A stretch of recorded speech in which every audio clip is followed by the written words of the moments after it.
Have you ever loved someone so much that their absence feels like a physical tear in the fabric of your world? What if you discovered that the person you were grieving was not who you thought they were? What if their disappearance was just the beginning of a meticulously crafted nightmare designed just for you? This is a story about a love that became a lie, and a grief that hid a horrifying truth. Prepare yourself, because the reality behind one man's disappearance is more twisted than any ghost story you've ever heard. Claire Miller believed she had finally found her fairy tale. After a draining divorce from a man who treated her more like an accessory than a partner, meeting Ethan felt like the first day of spring after a long, brutal winter. He was a successful financial consultant, charming, attentive, and utterly devoted. He listened. He remembered the little things. He made her feel seen. Within 6 months, they were married, moving into a beautiful, sprawling home in a leafy Atlanta suburb. He even insisted they take out substantial life insurance policies on each other. "To protect you, my love," he had said, his voice a soothing balm. "I couldn't bear the thought of you ever struggling." Claire starved for that kind of care, saw it as the ultimate act of love, never once questioning the urgency. Their life was a picture of modern bliss, a carefully curated collection of happy moments that masked the terrifying cracks just beneath the surface. The incessant hum of the ceiling fan was the only sound in the small wood-panelled office of the North Georgia Lodge. Claire stared at a water ring her glass had left on the polished oak desk, a perfect glistening circle of condensation. Across from her, Detective Morales clicked his pen. Once, twice. The sound was like a hammer blow against her frayed nerves.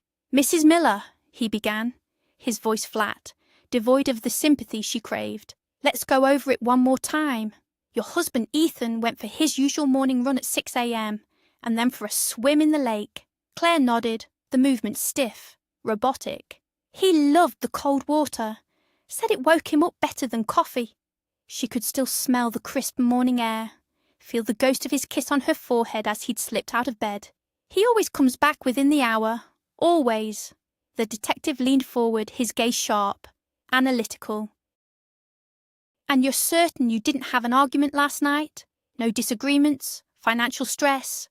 Each question was a subtle accusation, peeling back the layers of her perfect life, searching for a rot she swore wasn't there. The idyllic view of Lake Blue Ridge from the window suddenly felt menacing, its deep, dark water holding her husband and her future hostage. The search began as a flurry of organised chaos. Sheriff's deputies in crisp brown uniforms fanned out along the wooded shoreline, their shouts echoing across the water. A boat from the Department of Natural Resources cut a sharp V through the lake's glassy surface, its occupants scanning the depths. Claire stood on the lodge's wrap-around porch, a scratchy wool blanket pulled tight around her shoulders, courtesy of the lodge owner, Brenda. Brenda, a woman with a kind face and worry lines as deep as the lake itself, kept murmuring platitudes about how strong men can get turned around in the woods. But Claire knew Ethan. He was methodical, disciplined. He wouldn't just get lost. Her gaze remained fixed on the water, a shimmering expanse of sapphire and shadow. She imagined him below the surface, the cold he so enjoyed, now a deadly embrace. The air, thick with the scent of pine and damp earth, felt heavy, suffocating her with every breath. Each passing hour was a fresh wave of panic, eroding the shores of her hope until only jagged, terrifying despair remained. By late afternoon, the human element of the search was joined by the mechanical. A specialised dive team arrived, their van filled with black neoprene suits and gleaming oxygen tanks. They moved with a grim, practised efficiency that chilled Claire to the bone. They weren't looking for a survivor. They were preparing for a recovery. As they assembled their gear, a family who had been out on a guided fishing trip returned to the lodge. Their little girl, no older than 7, with bright pink rain boots and pigtails, pointed a chubby finger toward the water. "Mummy, that's where the man in the red shorts went," she said, her voice piping and clear. "I saw him from our balcony. He jumped in and made a big splash." The girl's mother shushed her, but Detective Morales had already knelt to the child's level. "And did you see him get out, sweetie?" he asked gently. The little girl shook her head, her pigtails bouncing. "No." "He just splashed, and then he was gone." The words, so simple and innocent, were a death sentence. There was no longer any doubt. The lake had taken him. 2 days later, the official search was scaled back. "The lake is over 200 feet deep in places, Mrs. Miller," a grim-faced deputy explained.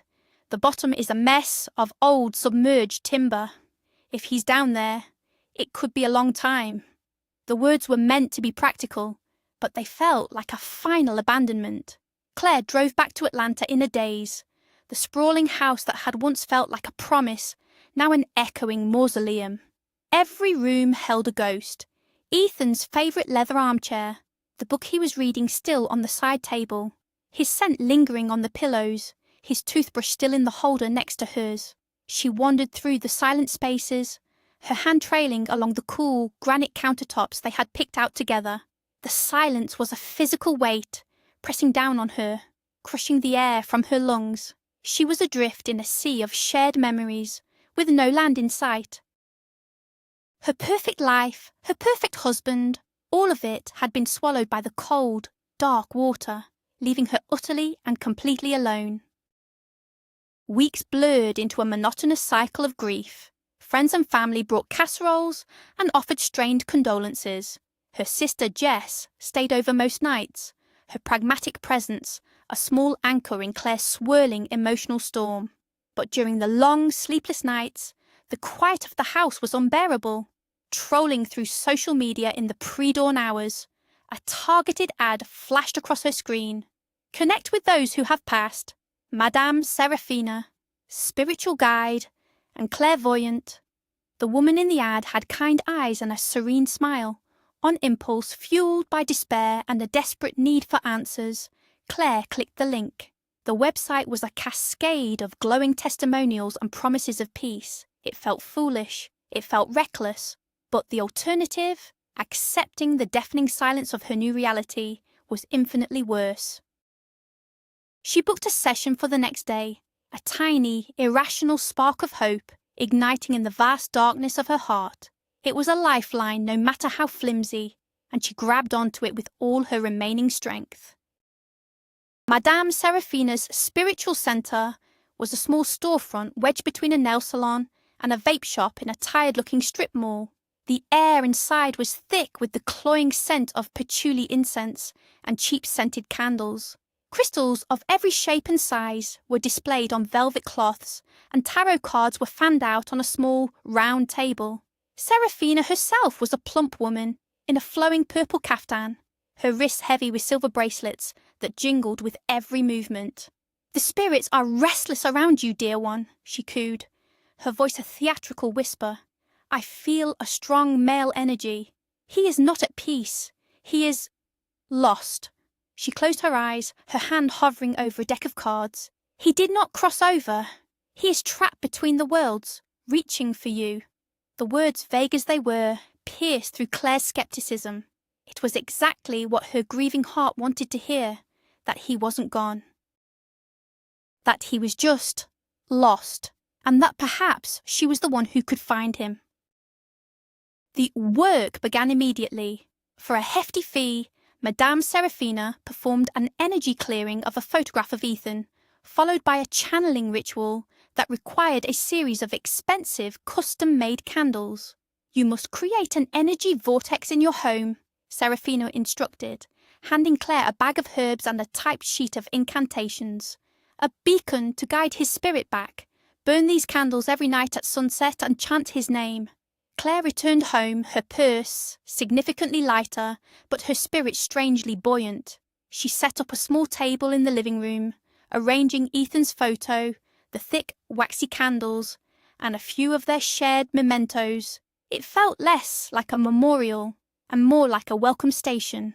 As the sun dipped below the horizon, painting the sky in shades of orange and pink, she lit the candles. The strange, sweet smoke filled the room. She whispered his name, Ethan, over and over, the word a desperate prayer. In the flickering light, she could almost believe he could hear her, that he was out there somewhere in the ether, fighting his way back to her. Claire's world shrank to the size of that small altar.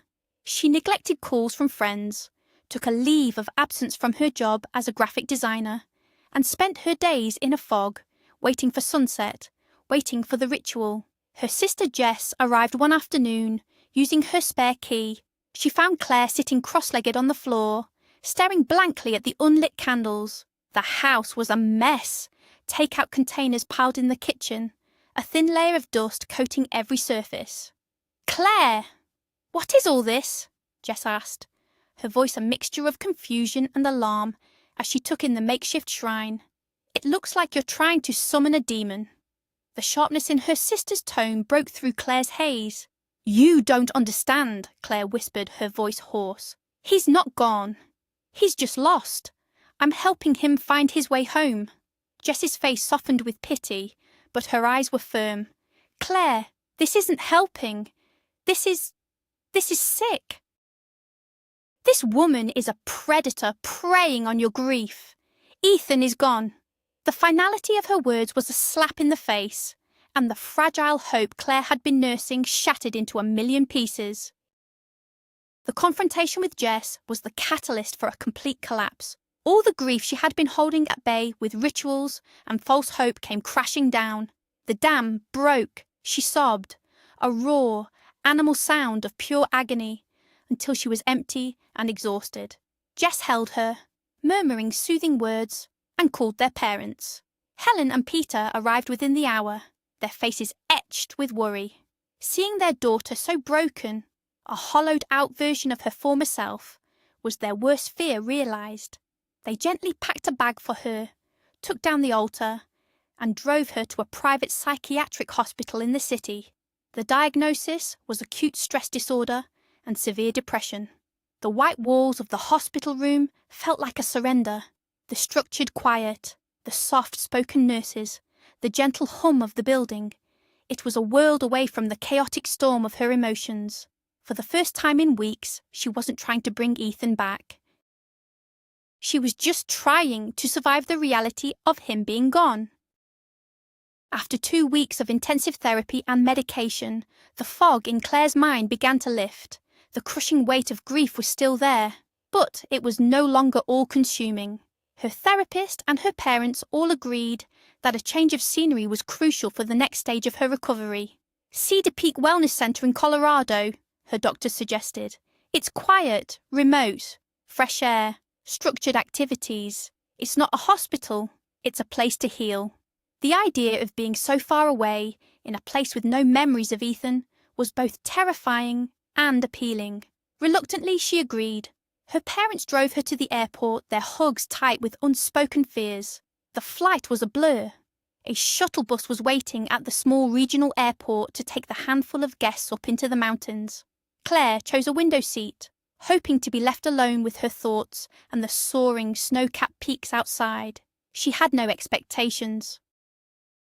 All she wanted was to feel something, or perhaps nothing, other than the gnawing ache of loss that had become her constant companion. The shuttle was quiet except for the rhythmic thump of a heavy bass beat, leaking from the headphones of the man in the seat next to her. The sound was a persistent, irritating intrusion into the majestic silence of the mountains. Claire shifted, trying to put more space between them, but the seats were narrow. The music grated on her nerves, a frantic, angry sound that was the antithesis of the peace she was seeking. Finally, she couldn't take it anymore. "Excuse me," she said, her voice tighter than she intended. "Could you please turn that down?" The man pulled off his large, over-the-ear headphones. He had kind, weary eyes and a day's worth of stubble. "Oh, sorry," he said, his expression genuinely apologetic. "I didn't realize it was that loud." He fumbled with his phone. "Is there something you prefer?" "I've got pretty much everything." Annoyed by his attempt at friendliness, she decided to choose something deliberately obscure. "Grieg's Solveig's Song," she said flatly, turning back to the window. "I doubt you have it." A moment later, he tapped her shoulder. "Here you go," he said, holding out one of his earbuds. Great choice. The shuttle stopped for a 20-minute break at a rustic roadside diner that looked like a movie set. The air was thin and crisp. While most passengers headed for the restrooms or the coffee counter, Claire just wanted to stretch her legs. As she stood by the door, she saw a commotion near the counter. It was the man from the bus, Leo, he'd introduced himself as, holding a wiry teenager by the arm. In the kid's hand was her bright red wallet. "I think this belongs to the lady over there," Leo said, his voice calm but firm, nodding toward Claire. The teenager muttered something about finding it on the floor, but Leo wasn't buying it. With a sudden jerk, the kid wriggled free and bolted out the door, disappearing into the pines. Leo walked over and handed her the wallet. "You've got to watch your bag in these places," he said with a wry smile. "I saw him lift it while you were in line for coffee."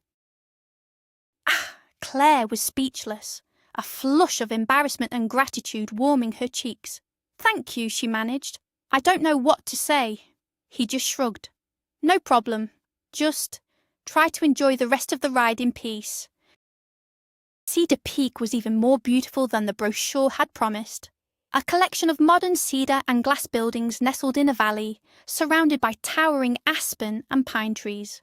A river rushed nearby, its sound a constant, soothing white noise. The air smelled clean, sharp, and alive. Claire was shown to a small but elegant room with a private balcony overlooking the valley. The simplicity was a balm to her overstimulated mind. There was a full schedule of activities, yoga, guided hikes, meditation, art therapy, but everything was optional. The only rule was to disconnect and focus on healing. That first evening, she saw Leo in the dining hall. He was alone reading a book. He waved her over to his table. "Surviving the first day?" he asked. She found herself smiling, a real, unforced smile. So far, so good. They talked for over an hour. He was an architect from Chicago, recovering from a stressful project and a bad breakup. He was easy to talk to, a quiet, observant man who didn't push or pry. For the first time in months, Claire felt a flicker of something other than grief.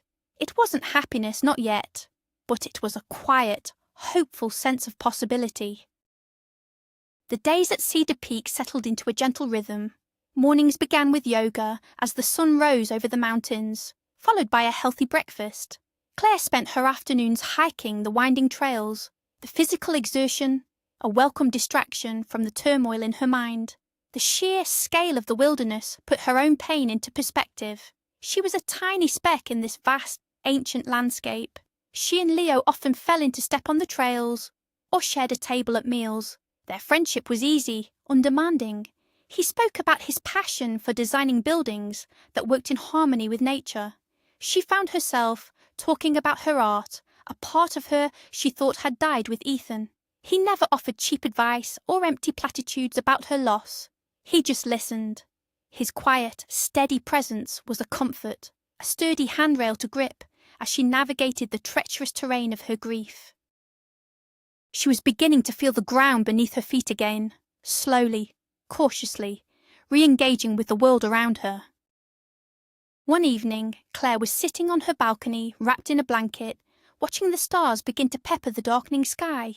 The air was still and cold, and then she heard it, a whisper, faint and carried on the breeze, but unmistakable. "Claire!" It was Ethan's voice. Her heart leapt into her throat. She stood up, peering into the shadows of the pine trees below her balcony. Nothing, just the rustle of leaves and the distant murmur of the river. "I'm waiting for you." The voice was closer now, seeming to come from just over her shoulder. She spun around, her heart hammering against her ribs. The room behind her was empty, the door shut. She was alone. A wave of icy fear washed over her. Was she losing her mind again? Were the stress and grief finally causing a complete psychotic break? She backed into her room, fumbling for the lock on the balcony door, her hands shaking so violently she could barely turn the deadbolt. She was terrified not of a ghost, but of the treacherous landscape of her own mind. The next day, the retreat offered a guided horseback ride through the aspen groves. Claire, hoping to shake off the unease from the previous night, signed up. So did Leo. The ride was breathtaking. The horses moved at a slow, steady pace along a narrow trail, sunlight filtering through the golden leaves of the aspen trees, dappling the forest floor. The world was quiet, peaceful, and then, from somewhere deep in the woods, a melody began to drift through the trees. Claire froze. It was a little-known indie folk song, their song, the one that had been playing in the coffee shop on her first date with Ethan, the one he had put on the playlist for their wedding's first dance. It wasn't a popular song. You'd never hear it on the radio. "Do you hear that?" she asked Leo, her voice a strained whisper. He reined in his horse, listening. "Yeah, weird," he said, frowning. "Someone having a picnic, maybe?" But there was no one. The music seemed to be coming from everywhere and nowhere at once, a ghostly serenade in the heart of the empty woods. The beautiful day was suddenly tainted with an eerie, inexplicable dread. Claire tried to rationalize it. The voice was a hallucination, a trick of the wind. The music was a coincidence, a hiker with an obscure taste in music. But the incidents were piling up, each one a small cut, leaving her feeling exposed and vulnerable. A few nights later, she returned to her room after dinner to find something on her nightstand. It was a framed 5x7 photo of Ethan, the same one from her altar back home. But this one was different. A black, digital ribbon, the kind used in online memorials, was stretched diagonally across the corner of his smiling face. A strangled gasp escaped her lips. Who could have done this? How did it even get here? She backed away from the table, her mind reeling. This was no coincidence. It was a deliberate, cruel act. She fumbled for her phone to call security, her eyes still locked on the horrifying picture. When she looked up again, ready to describe it, the photo was gone. The nightstand was empty, just a lamp and a book. Her frantic search of the room, under the bed, in the drawers, behind the curtains, yielded nothing. It had simply vanished. She ran from her room, her breath coming in ragged sobs, and pounded on Leo's door. When he opened it, his concerned expression was all the invitation she needed. She collapsed into his arms, the story of the voice, the music, and the vanishing photograph tumbling out in a chaotic, tearful rush. "I'm not crazy, Leo. I swear I'm not," she choked out. "Someone is doing this to me." He held her, letting her cry, his hand gently rubbing her back. "I believe you, Claire," he said softly, and his words were a balm. "I don't know what's going on, but you're not imagining it. We'll figure it out." He made her a cup of chamomile tea and they sat and talked for hours. He didn't try to explain it away. He simply accepted her reality, and in doing so, he made her feel sane again. His belief in her was an anchor in the storm.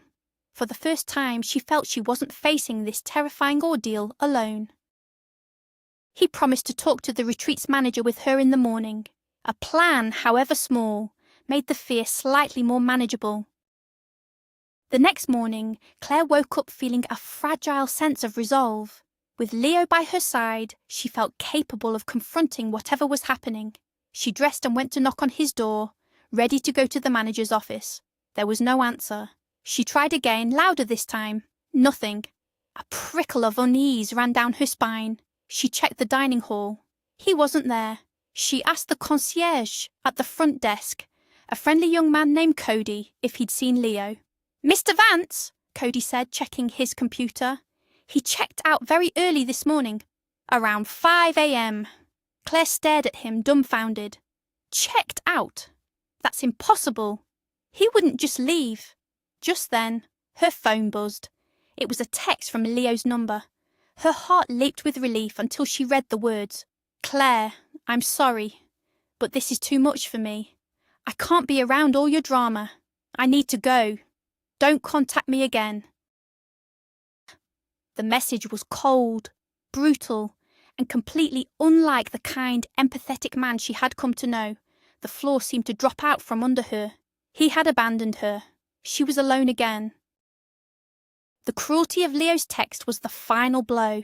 Her anchor was gone, and she was cast adrift in a sea of fear and confusion. The one person who had believed her, who had made her feel safe, was gone. The only logical conclusion was that he too had thought she was crazy and had fled. The shame was as potent as the fear. That afternoon, her phone rang with an unfamiliar number. She almost ignored it, but something made her answer. "Mrs. Claire Miller?" a professional, sober voice asked. "This is Detective Peterson with the Fannin County Sheriff's Office. I'm taking over your husband's case from Detective Morales." Claire's hand tightened on the phone. "I'm afraid I have some difficult news. A body was recovered from a remote part of the lake this morning. The physical description and dental records are a preliminary match for your husband, Ethan Miller. We'll need you to come in for a formal identification."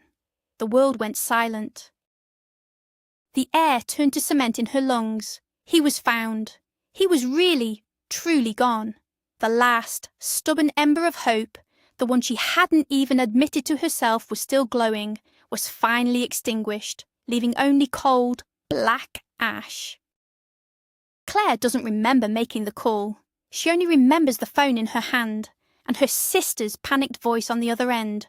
The news of Ethan's body, combined with Leo's abandonment, had shattered her completely. The retreat, once a sanctuary, now felt like a prison, haunted by his memory and her own failing mind. Her family, terrified by the vacant, broken tone of her voice, didn't hesitate. Her father, Peter, and her sister, Jess, booked the first flight to Colorado. They arrived the next morning, their faces a mask of love and grave concern. Seeing them, solid and real, in the pristine, sunlit lobby of Cedar Peak was the first comfort Claire had felt in days. "We're taking you home, honey," her dad said, his arms wrapping around her in a fierce, protective hug. Jess, ever the pragmatist, was already handling the details of her early checkout with the concierge, Cody. As Claire stood numbly by, letting her family take charge, she felt a sliver of relief. She couldn't fight this alone anymore. She was surrendering.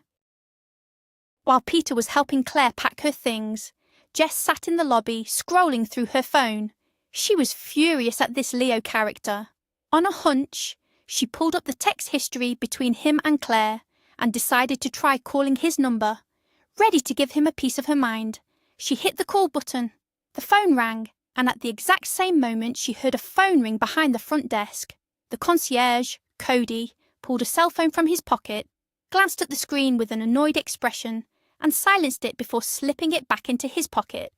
A strange coincidence. Jess waited a minute and tried again. Once more, her call was met with the sound of Cody's phone ringing. This time, he didn't even bother to look at it, just reached into his pocket and pressed a button. Her blood ran cold. There was no coincidence. It was the same phone. This friendly, helpful concierge, who had been so kind to her and Claire, had Leo's phone. And if he had the phone, it meant the cruel text message. It had come from him. Jess found her father and pulled him aside, quickly and quietly explaining what had just happened in the lobby. Peter Miller was a calm, rational man, but as he listened, his face grew dark. "Are you absolutely sure, Jess?" he asked. She nodded, her eyes wide. 100%. It rang in his pocket the second I called. Just then, Claire came out of the room, looking pale but composed. Peter looked from one daughter to the other, a disturbing puzzle clicking into place in his mind. He looked at Cody, the helpful concierge, and then he remembered. "My God," he whispered, his eyes narrowing. "That's not just the concierge. Claire, that's the doctor from the hospital back in Atlanta. The one who recommended this place. Dr. Ivanov, he called himself." Claire and Jess stared at him, then at Cody, who was smiling at another guest. A doctor in Atlanta? A concierge in Colorado? It was impossible. Unless it was all connected. Unless Claire hadn't been sent here to heal. Unless she had been sent here for a very different and much more terrifying reason. Acting on pure adrenaline, Peter strode to the front desk. "Excuse me," he said, his voice dangerously low. "I need a word with you." Cody looked up, his professional smile faltering slightly as he met Peter's intense gaze. "I believe we met in Atlanta, at the hospital. You called yourself Dr. Ivanov." A flicker of panic crossed Cody's face. He started to stammer a denial, but Peter cut him off. "My daughter just tried to call the man you people made disappear. and his phone rang in your pocket. The game is up. Cody's composure shattered. He bolted, shoving past Peter and sprinting toward a staff-only door behind the desk. At the same moment, Claire, watching from a distance, remembered something. The calming pills Cody had given her after Leo left. She'd put them in her purse. She pulled out the small, unlabeled bottle. These weren't herbal supplements. This was part of it. The whispers, the music, the photograph, the drugs to make her confused and paranoid, the isolation. It was a coordinated attack. It was a gaslighting campaign on a terrifying scale, designed to push her over the edge. While chaos erupted in the lobby, Jess was already on the phone with the local sheriff's department, her voice sharp and clear as she explained the situation. Peter, not wanting to let Cody get away, followed him through the staff door, shouting for him to stop. Claire stood frozen for a second, her mind racing, connecting the dots. Ethan's insistence on the insurance policy, the perfect location for a tragic accident, and now this elaborate psychological torture. It all pointed to an unthinkable conclusion. This wasn't about a tragic death. It was about a perfectly executed plan. A plan where her grief was not a consequence, but a tool. A plan that was supposed to end with her own death. A tragic suicide of a grieving widow that no one would question. The man she had loved and mourned hadn't just died. He had set a trap, and she had walked right into it. He was a monster, and he had almost succeeded in destroying her. The arrival of 2 sheriff's deputies brought a semblance of order to the chaos. Cody was apprehended trying to get to his car in the employee parking lot. Back in the manager's office, under the glare of fluorescent lights and the stern questioning of the officers, his story crumbled. He wasn't a doctor. He was a struggling actor from Los Angeles. He confessed he'd been hired by a man to play a series of roles, a concerned doctor, a helpful concierge, and to stage a few special effects. He claimed he didn't know the full extent of the plan, only that he was supposed to unsettle a guest and drive them to leave the retreat. He gave them the name of the man who had hired him, the man who had orchestrated everything, the man who was supposed to be dead, Ethan Miller. The deputies looked at Claire, their expressions a mixture of pity and disbelief. Her husband was alive. And he had tried to murder her, not with a weapon, but with her own mind. The police issued an all-points bulletin for Ethan Miller. Using information from the terrified Cody, they pinpointed a secluded cabin rental a few miles from the retreat, leased under a false name. As the squad car sped toward the location, Claire's father received a call from Detective Morales back in Georgia. There was no Detective Peterson. No body had been recovered from the lake. The call to Claire had been a fake, the final, vicious push, designed to send her over the edge. It was the last piece of the puzzle. Everything had been a lie. Just as Claire was processing this, a frantic banging came from the glass doors of the lobby. It was Leo. His face was bruised and swollen, his clothes torn and muddy. He was shouting something, pointing back toward the woods. Claire ran to the door and threw it open. "Leo! What happened?" she cried. "He had me," Leo gasped, clutching his ribs. "In a cellar. I just got away. He's right behind me." Claire looked past him, her blood turning to ice. Emerging from the tree line, his face a mask of pure fury, was Ethan. Time seemed to slow down. Ethan, no longer the charming, doting husband, but a predator, lunged for Leo. The 2 men crashed to the ground in a desperate struggle. Claire's father and one of the deputies rushed to intervene, pulling them apart. Ethan fought like a cornered animal, his handsome face contorted with rage. It was a surreal, horrific tableau. The man she had wept for, the man she had tried to guide back from the spirit world, was alive, snarling, and brutally real. As they slapped handcuffs on his wrists, his eyes found Claire's. There was no remorse in them, no flicker of the man she thought she knew. There was only cold, hard hatred. The hatred of a con man whose perfect, elaborate plan had just been ruined. In that single chilling glance, the ghost of her love for him died, replaced by the cold, hard reality of his betrayal.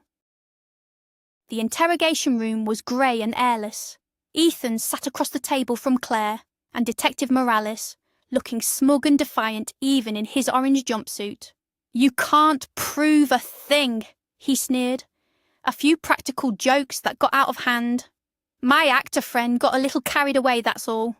But his arrogance faded as Morales laid out the evidence. Financial records showing Ethan was deep in debt from bad investments, Cody's full confession, and the testimony of Leo. It turned out Leo wasn't just a random architect. He was a private investigator, hired by another woman Ethan had defrauded years ago. He had been tracking Ethan for months, and their meeting on the shuttle was no accident. He had gotten too close to the truth. So Ethan and Cody had kidnapped him to get him out of the way. The story was airtight. Ethan had faked his own death to collect on the insurance and inherit the house and her assets after she, a grieving and unstable widow, inevitably took her own life. It was a long con, and she was meant to be the final, tragic pawn. Facing him one last time, with the truth laid bare between them, Claire felt a strange, cold calm. The man she had loved was an illusion, a role played by a sociopath. "Why?" she asked, the single word holding the weight of her entire shattered world. Ethan actually laughed, a harsh, ugly sound. "Why? Because you were perfect, trusting, a little broken from your first husband, with just enough money to make it interesting. You were the easiest target I ever found." He leaned forward, his voice dropping to a confidential, venomous whisper. "Did you really think a man like me would be interested in someone like you for any other reason? You're nothing special, Claire. You were just a means to an end." The words were meant to be his final, devastating blow, the last twist of the knife. He wanted to leave her with the belief that she was worthless, unlovable. He wanted to break her spirit, even in defeat. But hearing the poison straight from the source, she finally saw him for what he was, a small, pathetic man whose only power was in deception. Claire looked at him, at the hollow thing sitting across from her, and felt not pain, but a profound sense of pity. "You're wrong," she said, her voice clear and steady. "The love I felt for the man I thought you were, that was real, and you'll never experience anything like it. You'll spend your life playing a part, hunting for the next score, but you'll always be empty." She stood up, turning her back on him for the last time. "You didn't destroy me, Ethan. You set me free." She walked out of the interrogation room and into the bright sunlight, where Leo, her family, and the rest of her life were waiting. The nightmare was over. She had survived. And in the wreckage of her past, she found something she never knew she had lost, her own unbreakable strength. The grief was gone, replaced by the clarifying fire of truth. She was no longer a victim. She was a survivor. In the end, Ethan Miller was a ghost of a man, a hollow shell who built his life on the pain of others. He was sentenced to decades in prison for fraud, kidnapping, and conspiracy to commit murder. Claire sold the house, that monument to a beautiful lie, and started over. The greatest twist wasn't Ethan's betrayal, but her own resilience.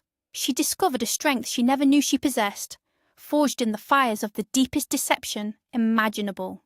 The scars remained, but they were a reminder not of her weakness, but of the battle she had won. Thank you so much for joining me on this harrowing journey. If Claire's story of survival and strength resonated with you, please show your support by hitting the like button, subscribing for more incredible stories, and leaving a comment below. We'd love to hear your thoughts. And now I want to ask you, how do you think you would have reacted if you discovered the person you were grieving was actually the architect of your own personal nightmare?